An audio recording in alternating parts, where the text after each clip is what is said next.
Okay, I got you. Pretty much, my name is Stephanie. I'm gonna stand over this side, okay? So we can all see when nobody else. Sit awkward. Just relax and enjoy yourself. Pretty much, my name is Stephanie Pitt. I'm 34 years old. I'm from Jackson. Born and raised here in the city of Jackson.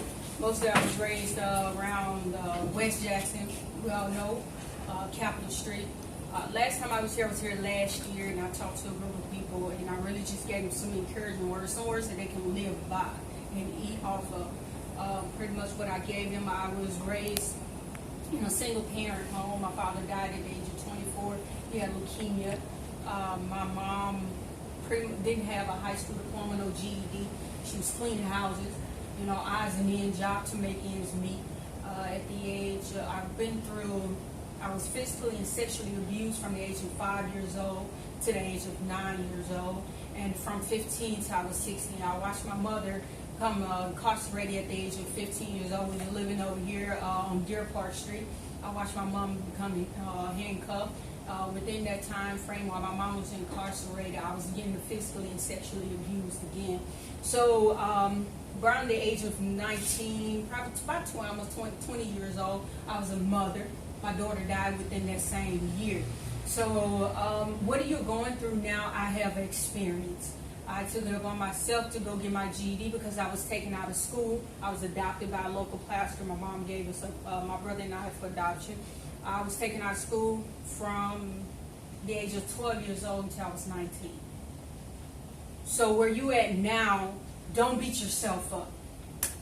Where you at now, don't be so down on yourself saying because you didn't pass the test or because somebody else passed the test quicker than you. Their season is different from your season. It's not that you're not going to get to that finish line. Some people, it takes time to get to the finish line. So today my question is for you, and I need you all to get a pencil and piece of paper. And don't just get a random piece of paper. It's not just a random piece of paper. This piece of paper is actually going to lead you to get an understanding as to why you wake up every morning and come to class. I wish I had a board here. I'm going to have to give you a board. But the question is, today was my last day. How would I live? Today what? If today was my last day, how would I live it? If the doctor gave you 30 days to live, what will you accomplish within those 30 days? Listen, think, then write. Listen, think, then write. Just write some few things down. You don't have to give me an answer. You can take it home and actually take the time. If today was my last day, or if the doctor gave me 30 days to live, let's say 30 days to live. We've all seen that movie with Queen Latifah in it. We've all seen that movie, right? Mm-hmm. And the doctor gave her so many days to live, correct? And what did she do within those days? She traveled like I'm going to do. She traveled like it was her last. I want to travel the world. She traveled the world like it was her last. She ate the fanciest food, went to the fanciest hotels, met some people. So the question is, if 30 days was your last day of living, how would you live it?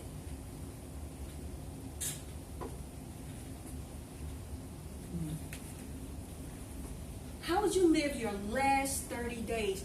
What would you like to accomplish within your last 30 days of living? Would you like to get your GED? Would you like to study harder? Would you like to get a better job? Would you like to build a bond with your family? Would you like to be that role model, that kid, your children? Because your children are your legacy. Absolutely. That's your legacy. You don't leave bills to your children. Because I told my mom, I said, Mom, if you leave today, I said, only thing you leaving me with is bills. Jackson State I'm being honest. GED program. May I help you?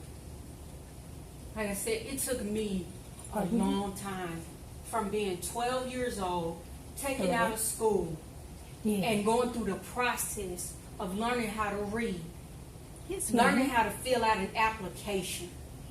Yes. I yes. could not fill out an application. I barely could even count my register down Oh, Miss Carter, we'll keep you. because I had that much of length of schooling Okay.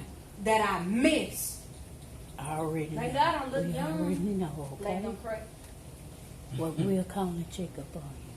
But you gotta make it in your Okay. mind. You gotta make it up in your thoughts. You gotta say, okay, today I'm gonna get up with a whole nother mindset. Like I told a friend of mine, it's 2020, baby. We going extra. We leaving everything 2019, 2017, 2018, and 2019 took me through some things. Last year I was at I had lost my job. I was at a church asking for food. You know how that feels? When you go to a church to beg for something to eat. When you go to a place and you say, I'm in need of assistance, and they say, well, you're bodily able. You really don't need it. It hurts. It hurts as a woman of color. And then when you put on your resume, you can't put too much on your resume because they say you overqualified for the job. You got to put just enough to try to make ends meet. So my question today again, if 30 days was your last day of living, what would you accomplish? No, we really familiar with life, but we're not familiar with death. This is a body bag. So when you die, they put you in this body bag. Brand new body bag, they're dead. They put you in this body bag. They lay you on the stretcher. And this is an evidence card. This is the card that they're going to attach to your little body. And they're going to attach it to your toe. And you're not going to be known by your name. You're going to be known by the corner, the time they'll arrive, and the time you expire. And you're going to be known by a number. Thursday, Michelle. A number. So today, like I asked again, Okay. if 30 days were your last day of living, how would you live it? Would you party? Would you get on social media as most of us do when we wake up in the morning? We go to the bathroom, we look around for a little bit and like, do I really want to go to school today? Man, I'm tired. My girlfriend, my boyfriend, they took me through something. My feelings are hurt. But I know I got to go to school. I know I got to get this money because I got bills that got to be paid. My children got to eat. And if you don't have kids, you got to eat. We're going live for 2020, baby. Ain't nothing going to stop us. I have absolutely, every time I stand here and I talk to people, I don't talk to you, I talk to myself. Because I'm a doer of my words. I'm not just a liver. And I